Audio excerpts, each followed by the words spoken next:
Good morning, Leaf. Today is Thursday. In the years 2023 and 2024, CD sales declined by 19.5%, and by comparison, vinyl record sales have increased by 300% since 2016, and they have dominated the physical music space for quite a while. And even with the steep decline of CD sales, I still go out of my way to collect CDs even in 2025. I find they are much easier to collect and much easier to consume because you can play CDs on your game consoles and in your cars. And with vinyl records, you have to buy a specific piece of equipment just to play your very overpriced vinyl records. So today I thought I'd go through my entire CD collection. First I have Post Malone's F1 Trillion, which is his first ever country album, and this is a huge 180 from the types of albums he usually releases, which are more rap/pop. And I've gotta say, this country album really works. It's full of great songs like Finer Things, I Had Some Help, and What Don't Belong to Me, but it does rely a whole bunch on features from many other country artists, which I think is its biggest crutch and detriment. I wish it was just more of Post singing songs solo and not so much relying on the star power of many other country singers to more so elevate all of his songs on this album. Good Kid, Mad City 10th Anniversary Edition is just a re-release of the standard edition of the album that was released back in 2012. It doesn't include any of the bonus tracks like The Recipe, Black Boy Fly, or Collect Calls. It is just a basic track list, and with this 10th Anniversary Edition, the only thing that is different from the original release is that it now comes in a cardboard sleeve and has a snazzy new cover. That's about it. This album is still great though, even the standard edition. It has great songs like Backseat Freestyle, Bitch Don't Kill My Vibe, and Mad City, but I really wish that there was more to this 10th Anniversary Edition than just the basic track list and a new cover. Next we have GNX, Kendrick's newest album, and even with 7 years in between Damn and this album, it is still of the same high quality as all of the rest of his albums. It has many great songs like Squabble Up, GNX of course, and TV Off.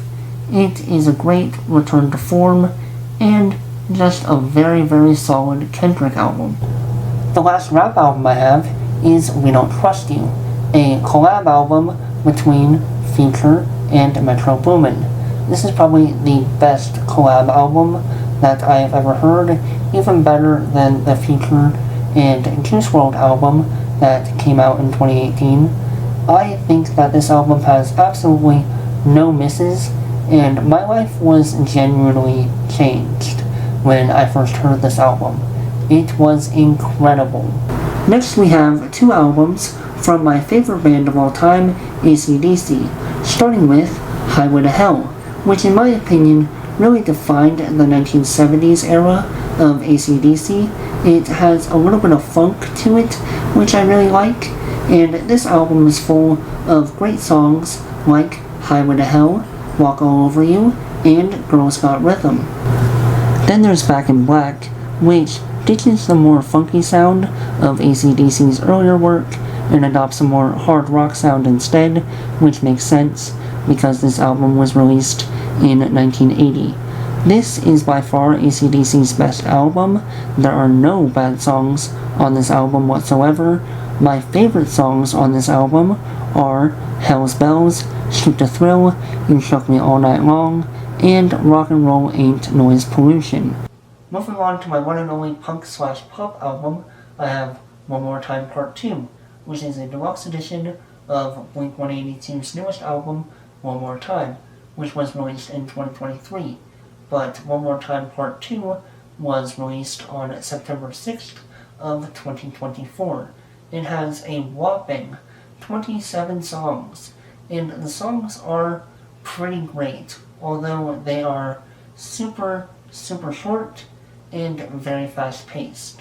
This whole album just moves at breakneck pace, which fits their style, but I do wish the songs had way more time to breathe. It is just such a fast listen for how many songs are on this album. Now getting into my expansive collection of Metallica albums that I own on CD, we have Kill 'Em All, Ride the Lightning, Master of Puppets, and Justice for All, and, of course, the Black Album. First we have Hit the Lights, which is a very solid debut album. It tells you everything that you need to know about this band in a very short amount of time. There are only 8 tracks on this album, and it's a masterpiece through and through. Next we have Master of Puppets, which is a great album full of some great songs and some even better instrumental, which makes it perfect for putting on in the background while you get other stuff done. Then we have Ride the Lightning, which was the Metallica album that introduced me to the band. It is definitely my favorite album of theirs as well. It has great songs like Ride the Lightning, Trapped Under Ice, and Escape. And then there's And Justice for All, which is a good album, but it's pretty forgettable. It's probably the weakest of the Metallica albums that I currently own. The last Metallica album that I own on CD is their self-titled album, or the Black Album, which was released in 1991, and this album, I think, really came to define the band moving forward. This album has so many great songs, like Enter Sandman, Nothing Else Matters, and The Struggle Within. Then we have the 2 Iron Maiden albums that I own on CD. They are Mark of the Beast and Peace of Mind. If you're in a more apocalyptic and doom and gloom type of mood, I would recommend listening to some Iron Maiden. Moving on to the compilation albums that I own on CD, we first have Led Zeppelin's Mothership, which was released in 2007 and basically covers most of their heavy hitters on their discography. It has 2 whole CDs worth of content, and it is a great way to get a quick and very interesting crash course on Led Zeppelin as a band.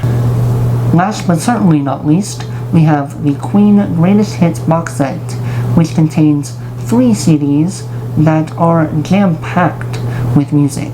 So if you're just getting into Queen, this is a great pickup.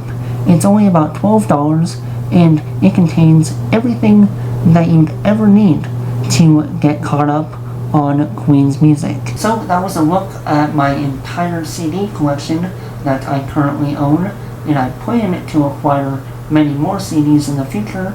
Reef, I will see you soon.